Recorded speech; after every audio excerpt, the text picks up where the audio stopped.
Alright, in the last video we wrote the note that fluorescent spectroscopy is more sensitive than absorbance spectroscopy. Now I want to delve more into what sensitivity means, and then why fluorescence would be more sensitive than absorption. So let's get into it.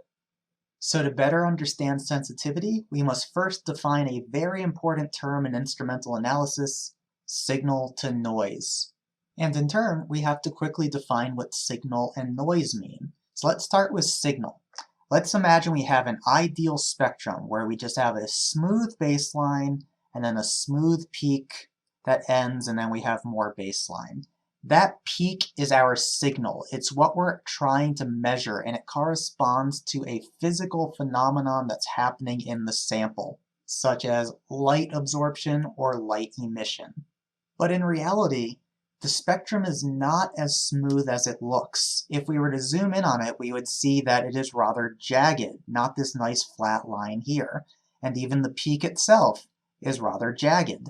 The reason why we see that is because as the instrument is taking measurements along these different wavelengths, there is always some instrumental error. And sometimes it causes the absorbance or emission readings to be higher than what it should be, or lower than what it should be. It is rather random, and we call this random error noise. And we always want our signal to be significantly larger than the noise. In other words, we want what we're measuring to be significantly larger than the random error from the instrument itself. And so we call that ratio the signal-to-noise ratio.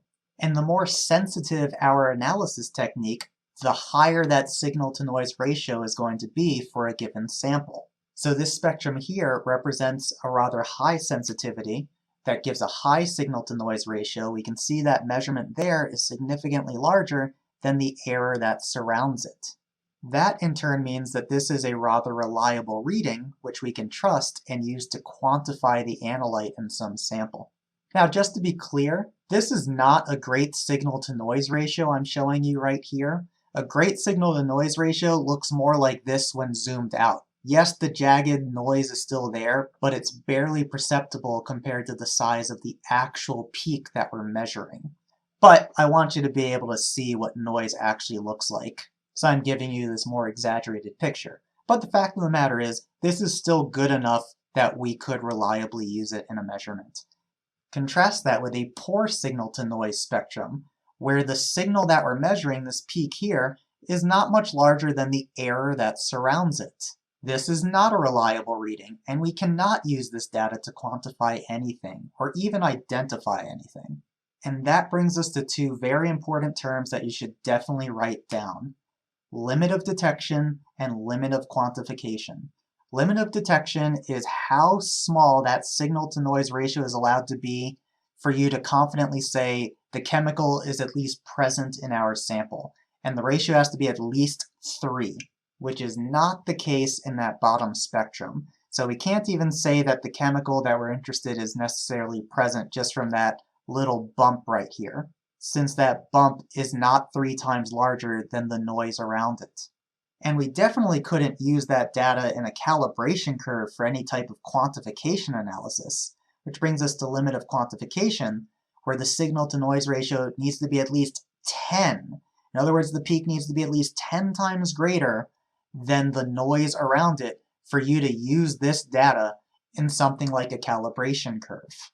Now, the signal-to-noise ratio is ultimately influenced by two things. One, how concentrated is your sample? The more concentrated, the bigger your signal, and thus the bigger that ratio becomes between the signal and the error of the instrument. The other consideration would be the technique itself. As we wrote before, fluorescence spectroscopy is more sensitive than absorbance spectroscopy.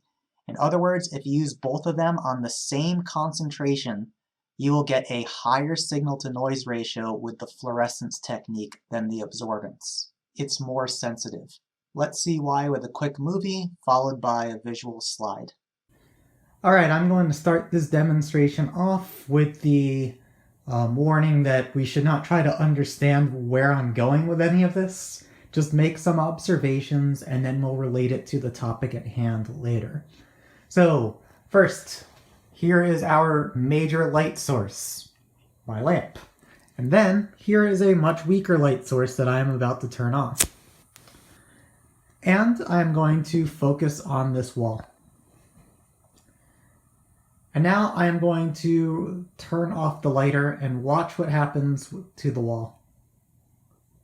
There was no perceptible change in how illuminated that wall is, even though the lighter is now off. And that's to be expected because we have this far more intense light here, and so the loss of that lighter really didn't do anything. But now let's turn the lights out. So we're in blackness, and I'm going to now turn the lighter on, still focusing on the wall. And that we can see. It's fading a little bit as my thing is trying to focus, but you can see the wall and the difference between the lighter being on versus off when there's no light to begin with. So what was the point of that? Well, up front, it was so that you could observe that it's easier to perceive a little bit of light turning on in a dark environment than a little bit of light winking out in a bright environment. Let's see how that relates to sensitivity when it comes to absorbance versus emission experiments. All right, here we go. Emission experiments are more sensitive to lower concentrations than absorption experiments. Why? Let's start by quickly reviewing how an absorption experiment works with a relatively concentrated sample. And let's say this sample maximally absorbs purple light, and we send in a high intensity of purple light. So numerous purple photons going in, and then they encounter this minefield of absorbers. Some get absorbed and some don't, and they transmit through to the other side. And this is what we're actually measuring, right? We're not truly measuring absorbance, we're measuring transmitted light, and then we can back calculate how much of this original intensity must have been absorbed by that sample. So a high intensity of purple light goes in, a significant amount of that light will get absorbed, and in turn, a clearly diminished intensity of purple light will come back out, and we can translate that loss of intensity to a measurable absorbance reading. The instrument is sensitive to this concentration here.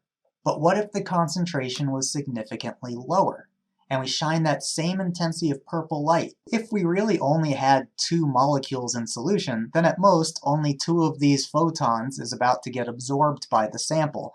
The rest will make it through. Now I did delete 2 photons from this batch when I copy and pasted over here. Can you see them though? It's rather difficult, right? A high intensity of light went in, and a high intensity came out. There is no significant diminishing. This is analogous to how in that earlier movie, when I turned the lighter off, but the main light was still on, we couldn't really see that the lighter had been turned off. And just like how our eyes can barely perceive any difference between what we shined in and what came out, the instrument has difficulty making a reliable absorbance reading as well. It is rather insensitive at these lower concentrations. But what if these 2 molecules were fluorescent, and after absorbing those 2 purple photons, proceeded to fluoresce a completely different wavelength back out? Well, you should be able to clearly see that our picture now has 2 differently colored pink photons amongst all those purple photons. And just like you can easily see it, so too can the instrument, because these photons here are a completely different wavelength than the photons that went in the first place. Because those pink photons were never shined in to begin with, their appearance later is extremely obvious. In the previous video, this is analogous to when I turned the lighter on and the lights were already out, and we could see that light appear even though it was small. As far as these fluorescent light waves are concerned, we might as well have been in darkness to begin with, because even though we're sending in all of this purple light here, the wavelengths don't match. This light didn't exist until the fluorescence happened. So it's like the lights were out, and then all of a sudden, a couple little photons came out, and the instrument has a much easier time detecting these 2 distinct light waves that came out of nowhere compared to detecting 2 light waves disappearing among this group of photons over here. It's a measurable emission reading, therefore fluorescence spectroscopy is sensitive even to these lower concentrations compared to absorption spectroscopy. So hopefully that all makes sense to you.